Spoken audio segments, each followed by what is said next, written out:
ni konseni yetu kama chama, ni swala ambalo ni konseni ya Watanzania, kwa sababu huyu ni mtu aliyeumizwa vibaya. Leo ni siku 350, siku 350, mwaka una siku 365, bado siku 15 tu mwenyekiti wetu atakuwa ametimiza mwaka mzima ndani ya kuta za magereza ya Ukonga, kwa kesi ambayo wote tunajua ni kesi ya uongo, kesi ya kutunga, na kesi ambayo watu wanataka wamtishe apige magoti. Tunalizungumza hili na mwenyekiti amelileta kwenye attention, sio kwa sababu yoyote ile, bali ni kwa sababu za kiafya, sababu ya afya yake.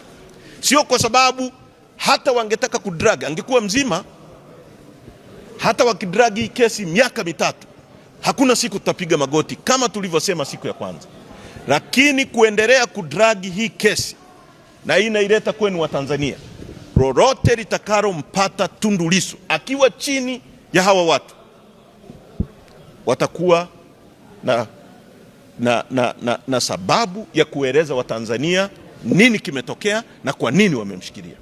Na nataka niseme wazi bila kuogopa, haitakubalika. Chama chetu hakitakubali, dunia haitakubali. Kwa hiyo tunaiomba mahakama, kwa sababu kama hao watu wana kesi, wasianze kuzunguka na kuleta sababu 1 au 2 au 3 za kuendelea kumshikilia zaidi mwenyekiti wetu mwaka mzima. Ndio maana tunataka hii kesi isikilizwe haraka.